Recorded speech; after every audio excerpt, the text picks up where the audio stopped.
sejam muito bem-vindos ao canal Quest Interativo. No programa de hoje, nós vamos estar falando sobre o uso de vidros em projetos residenciais. E para falar sobre esse assunto, nós vamos estar recebendo o jovem arquiteto Pedro Paulo Pacheco. Pedro Paulo ele vai abordar várias questões sobre o uso de vidros em fachadas, em sacadas, como revestimentos em paredes e como tetos em ambientes específicos. Você que ainda não se inscreveu no canal, eu peço que se inscreva no canal, que você compartilhe esse vídeo e que você também compartilhe aí nas suas redes sociais e também no seu WhatsApp. Eu quero apresentar para vocês agora Pedro Paulo Pacheco. Ele é graduado em Arquitetura pela Universidade Paulista Unip, com mestrado pela Universidade de Florença, na Itália.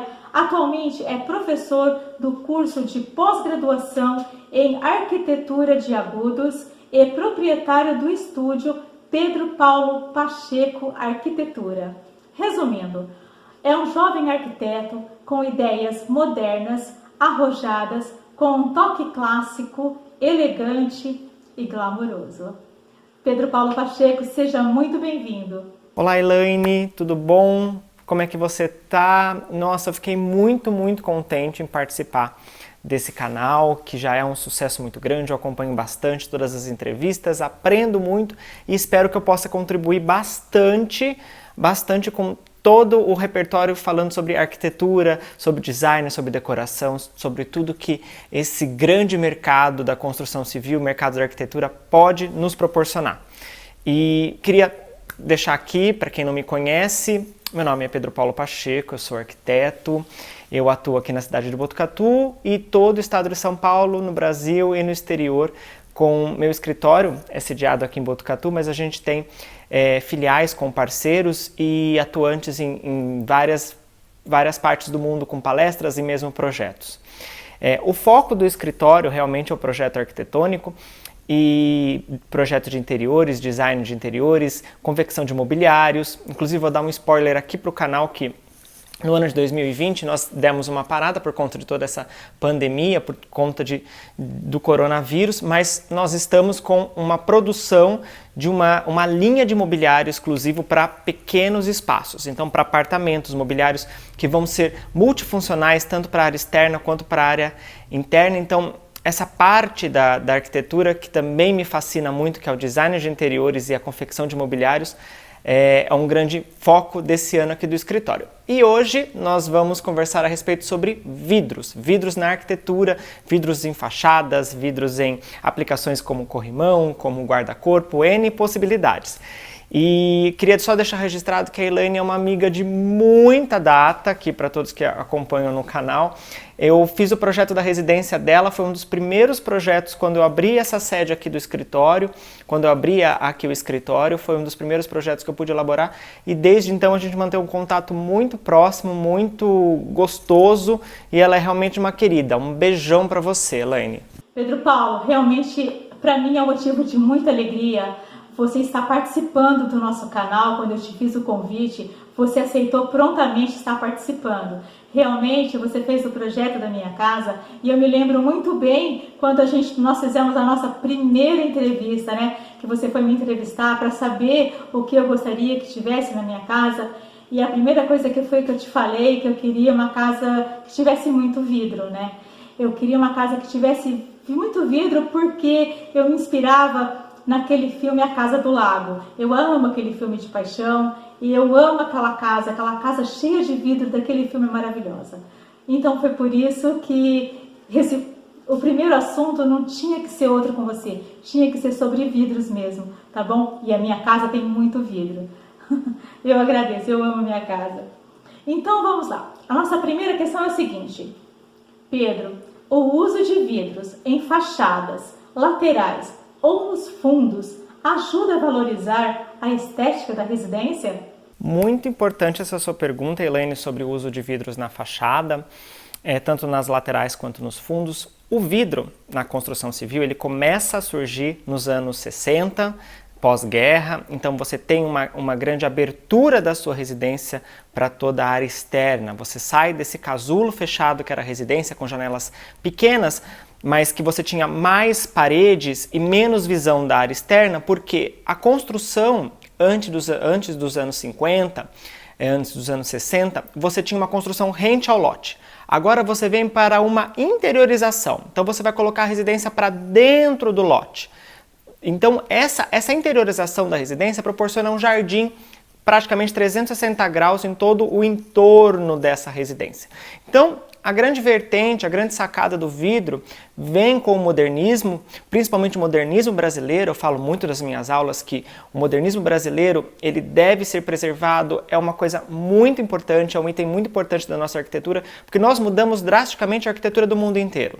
Então, do nada, o mundo mudou, abriu os olhos para Le Corbusier, embora o nome francês e ele é de origem franco-suíça, mas o grande trabalho dele veio para o Brasil com o Ministério de Cultura e Educação no Rio de Janeiro, e ele foi o pai dessa arquitetura brasileira porque ele criou Oscar Niemeyer. Então é assim, digamos que um pai não, mas um avô dessa arquitetura brasileira, porque ele deu ao Oscar Niemeyer, deu a grandes mestres do nosso modernismo, como Vila Nova Artigas, Lúcio Costa, Francisco Regi, vários nomes que são muito importantes para a nossa arquitetura modernista. Ele foi o grande precursor, ele passou esse embasamento para que a gente pudesse ter essa arquitetura. E isso no Brasil começa principalmente nos anos 60 e Brasília é um expoente drástico disso. Então você tem prédios totalmente envidraçados, totalmente com essa composição de vidro. Isso depois sai da esfera monumental, que vem para prédios públicos, e passa para uma esfera residencial. As residências buscam ter aquele aspecto. E daí acaba vindo de anos em anos até chegar na nossa atualidade e a gente coloca os vidros praticamente em todos os projetos, né? É muito comum você ver residências envidraçadas. Principais elementos é a estética, é o conforto do usuário, o conforto do profissional, da pessoa que está lá dentro, né? O indivíduo, a família, o cliente, vamos tratar assim. Ele tem esse conforto de você ter a natureza para dentro de casa. Além da questão beleza estética da casa. Eu procuro dizer que o vidro ele não molda a casa. A casa se molda pelo vidro. Então, você faz uma arquitetura totalmente arrojada e coloca uma janela ali, coloca uma abertura, coloca um anteparo transparente ou jateado, mas com uma transparência, que você possa ter essa leveza na arquitetura.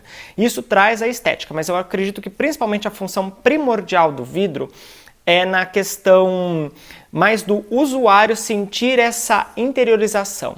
Você traz a natureza para dentro da sua casa. Isso é muito importante, isso é muito legal.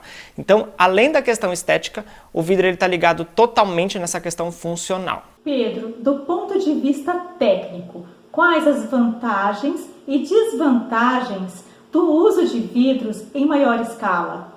É econômico? O que deve ser considerado? Eu procuro dizer que tudo na vida, tanto na arquitetura quanto na vida, existe os prós e os contras. Vamos falar principalmente dos contras. Vamos falar do ruim para depois falar do bom da ideia.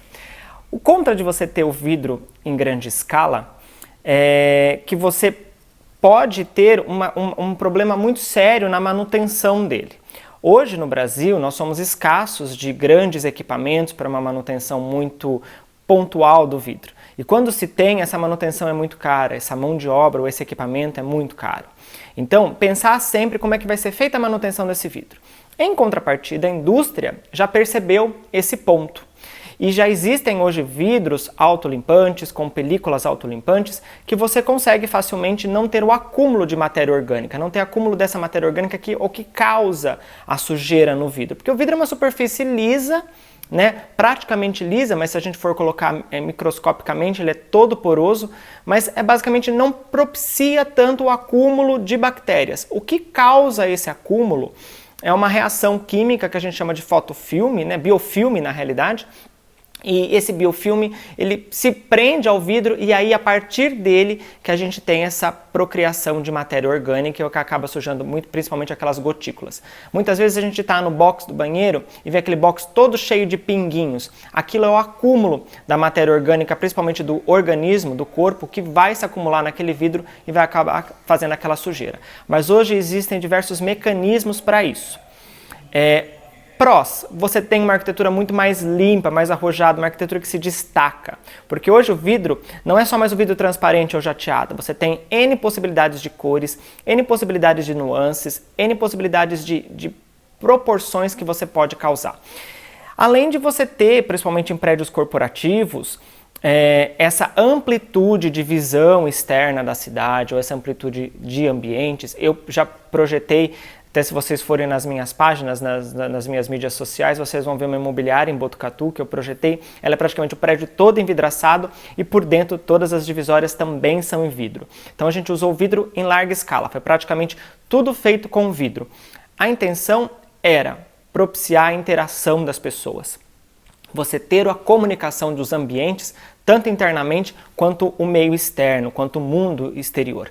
Então, a questão de você usar o vidro em grandes escalas tem que ser pensado com o cliente e qual a função que isso vai dar. Porque se você tiver somente uma função estética, só é bonito, então não vale a pena, não é arquitetura, você acaba banalizando uma arquitetura.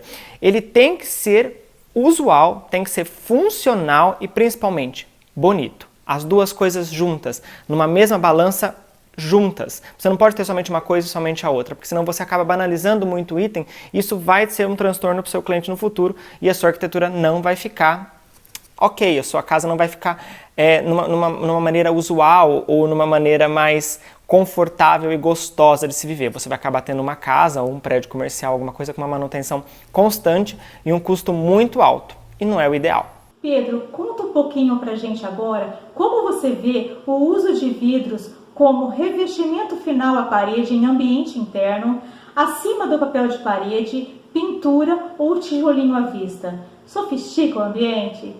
Eu acho, Helene, que tudo vai depender do projeto. Eu não vejo nenhum acabamento, nenhum revestimento como melhor ou pior do que os outros. Eu uso praticamente todos os tipos de revestimento.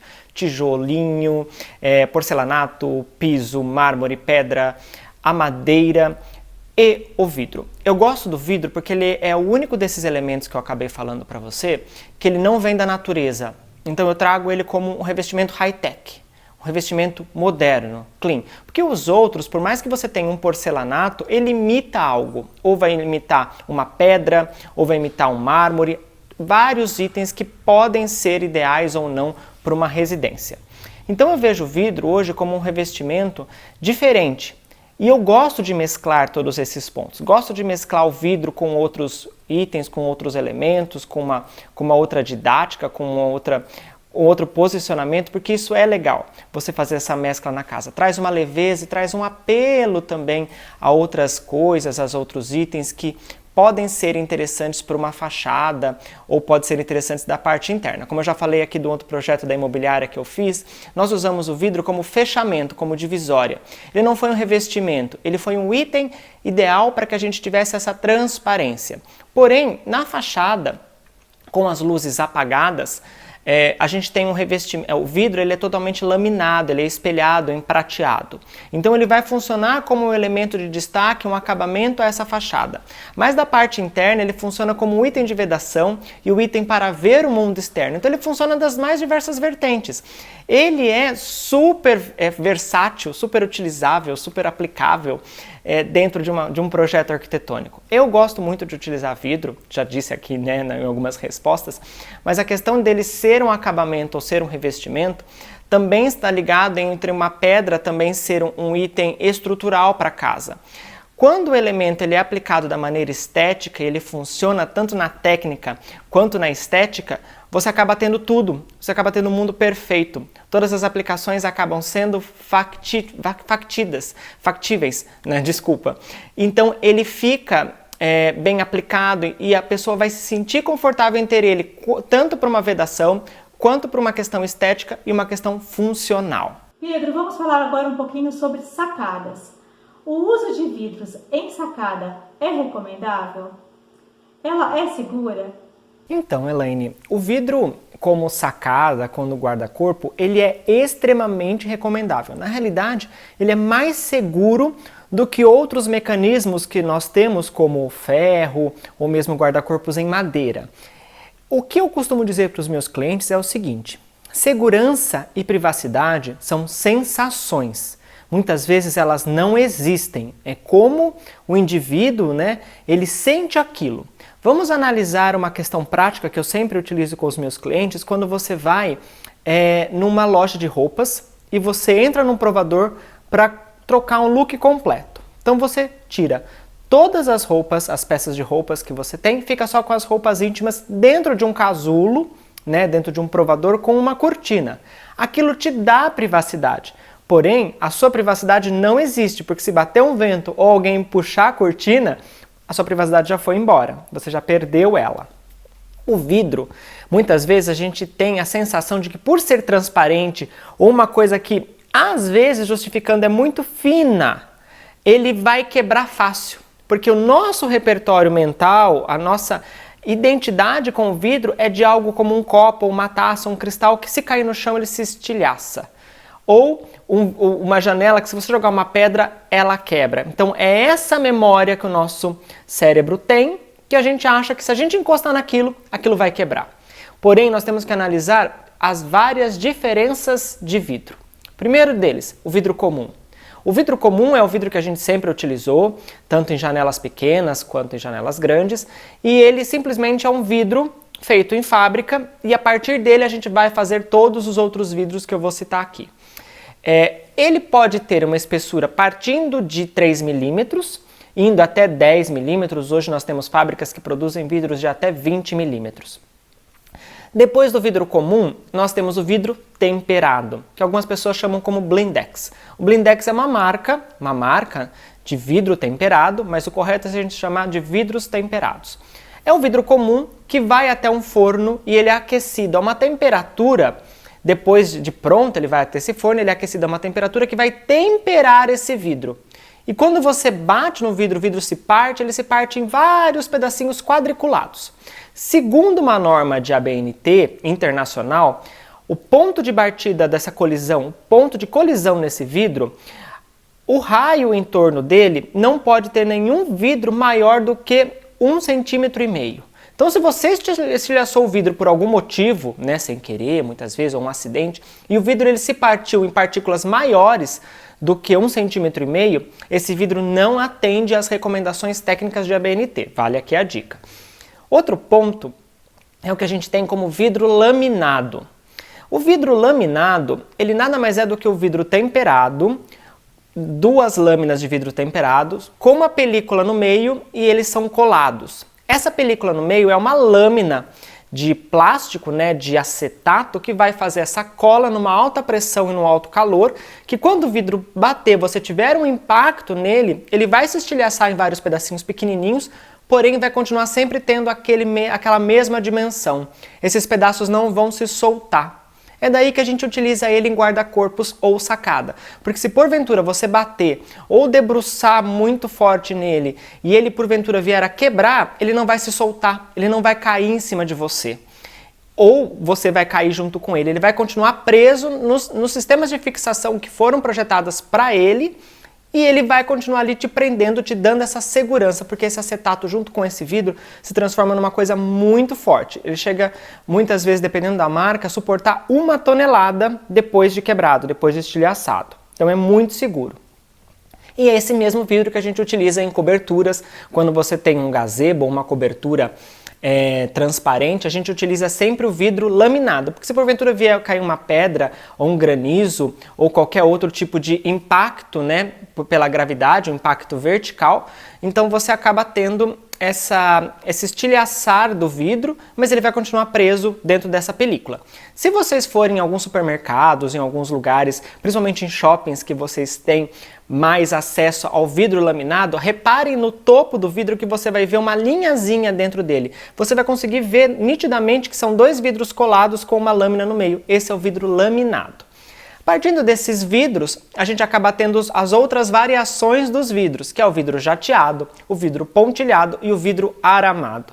O vidro aramado veio com muita força nos anos 80 e anos 90, que era um estilo de arquitetura todo quadriculadinho dentro do vidro. Esse vidro ele foi o primórdio do que hoje a gente considera o vidro laminado. Era um vidro que se você batesse, você não conseguiria transpassar o vidro. Então, o assaltante é uma maneira de segurança, muitas vezes utilizadas em bancos, ou em escolas, ou em prédios institucionais, que depois acabou vindo na arquitetura, que a gente utiliza ele em tudo, até em box de banheiro eu já utilizei vidros aramados. Então, é um item que, se você bater, se você estilhaçar, a armação continua ali. Então você ainda tem que se sobrepor a um outro mecanismo de segurança para esse tipo de vidro. Então, respondendo a sua pergunta, é seguro e vale a dica, é mais seguro do que outros métodos que você utiliza.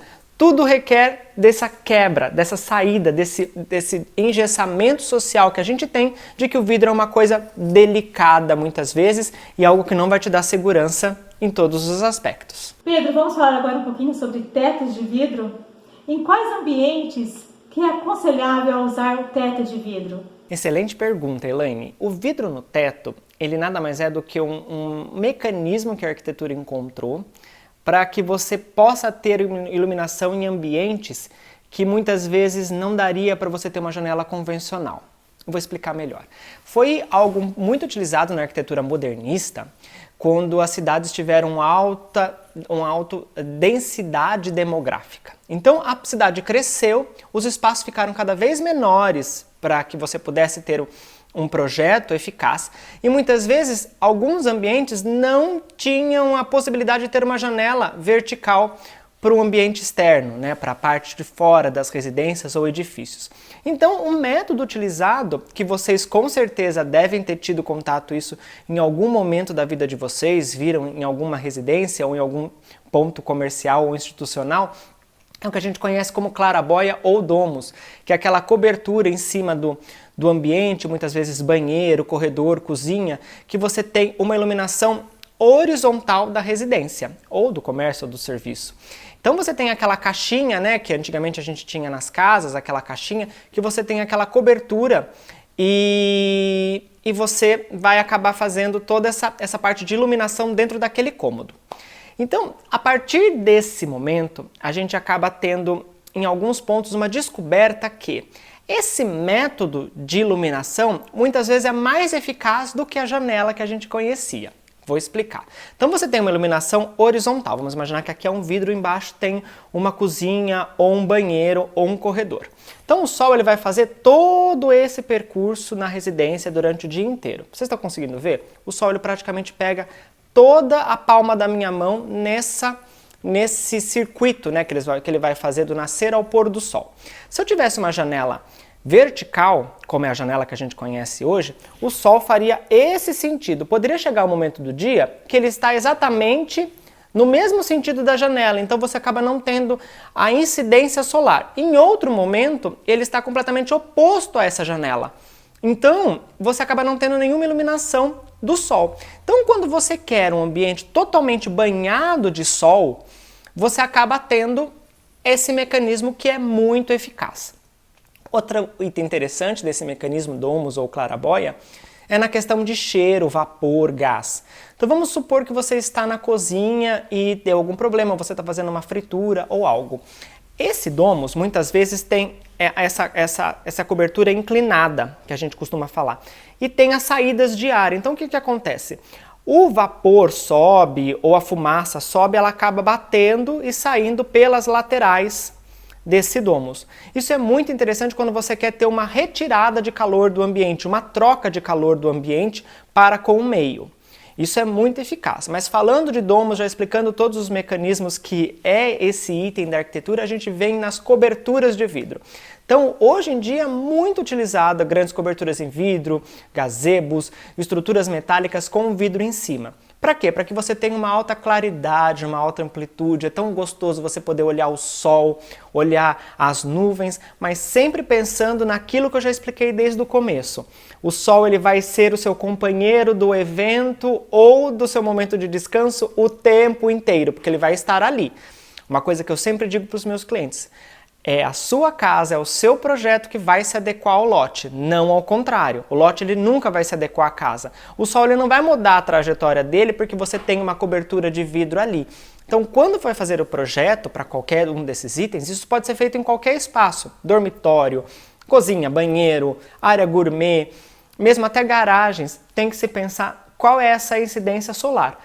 Para isso que existe o arquiteto, para que ele possa pensar por você qual é o melhor mecanismo para se utilizar. E mesmo que você queira, qual é o mecanismo de vedação, porque a gente pode ter uma claridade. Porém, existem diversos mecanismos, como os brises, persianas, né, ou venezianas verticais, ou mesmo cortinas, que a gente pode fazer estilo bangalô, que você consegue recolher ou fechar quando você tem o sol totalmente a pino desse espaço. Pedro Paulo, nós gostaríamos agora que você deixasse as suas considerações finais e também os seus contatos.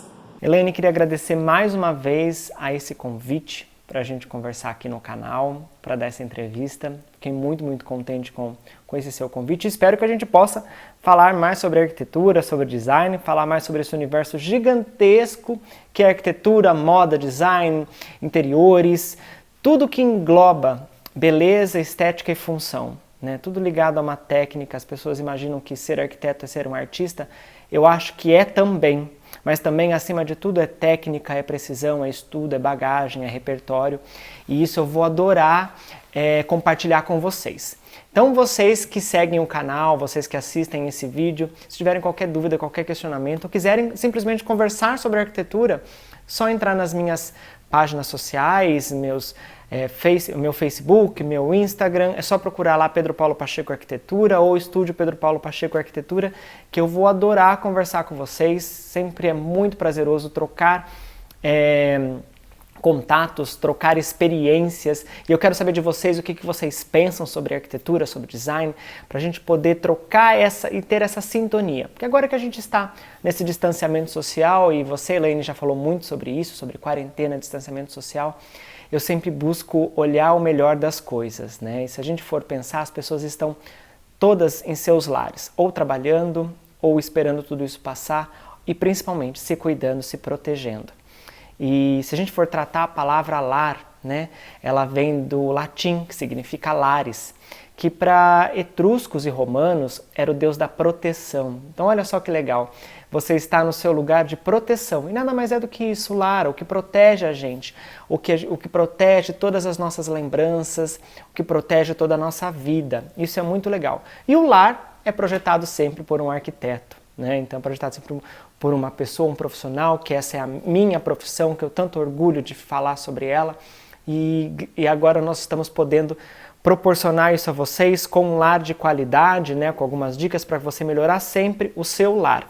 Porque eu acredito que essa pandemia, esse confinamento vai trazer muitas novidades no modo de vida, no modo de contato, no modo de trabalho, no modo de crescimento. E eu acredito que muitas empresas vão crescer e vão dar sua alavancada depois dessa crise, trabalhando em casa ou principalmente reaprendendo a trabalhar, reaprendendo, saindo desses engessamentos sociais, desses casulos fechados que a gente tanto se engessa, tanto se posiciona só olhando para frente, sem esquecer de olhar tudo ao nosso redor. E isso eu falo que o arquiteto está ali para te ajudar nisso, porque muitas vezes você acha que aquilo não é possível, ou que você não pode ter aquilo, ou que aquilo é muito caro, ou que aquilo é inviável para você. Mas nós estamos aqui para te proporcionar aquilo, ou te dar uma vertente muitas vezes muito melhor, que daí sim você vai conseguir ter aquilo dentro da sua casa, dentro do seu negócio, dentro da sua empresa. Isso é muito legal, isso é muito gratificante. Quero deixar um beijo muito grande para vocês e nessa quarentena, nesse confinamento, fiquem em casa, fiquem no lar de vocês e principalmente, vamos redecorar, vamos pensar, vamos repaginar, vamos fazer alguma coisa diferente no lar de vocês para que quando tudo isso passar, quando tudo isso melhorar, vocês tenham uma vida nova e com qualidade e principalmente com muita saúde. Elaine, o meu beijo muito grande a você e toda a sua família. Até o próximo vídeo, hein? Tchau, tchau. Pedro Paulo, mais uma vez eu quero te agradecer por você ter aceito o nosso convite, de estar participando no canal, de estar aí passando dicas maravilhosas, valiosas, técnicas e que muita gente tem dúvida. Essa do vidro mesmo, acho que hoje em dia muita gente tem dúvida. Eu coloco vidro, não coloco vidro, e eu creio aí que você tirou dúvida de muita gente, né? Pedro, eu gostaria também de deixar aqui registrado que as portas do canal estão abertas para que nós venhamos falar sobre outros assuntos relacionados à arquitetura, tá bom? Já vamos preparar uma nova pauta. Bom, gente, para você que não está inscrito no canal, eu peço que se inscreva, porque para nós é muito importante cada inscrito. E também eu peço que você compartilhe esse vídeo com seus amigos, com a sua família. Também compartilhe esse vídeo nas suas redes sociais e também para os seus amigos de WhatsApp. Gente, na sexta-feira nós teremos uma entrevista maravilhosa com o ator Antônio Ader. Ele participou aí de várias novelas da TV Globo, também da TV Record, também do SBT. Ele participou da novela O Clone, Uga Uga, várias novelas que vocês vão lembrar dele. Esplêndido. É uma entrevista maravilhosa, ele vai contar um pouquinho sobre a sua trajetória, o que será que ele está fazendo hoje, o que ele faz, onde ele está morando. Então nós vamos saber um pouquinho de tudo. Qual é o sonho do Ader? Esse também nós queremos saber. O Ader, será que tem um sonho? Nós queremos saber sobre isso, tá bom? Então eu aguardo vocês sexta-feira. Um forte abraço e até mais.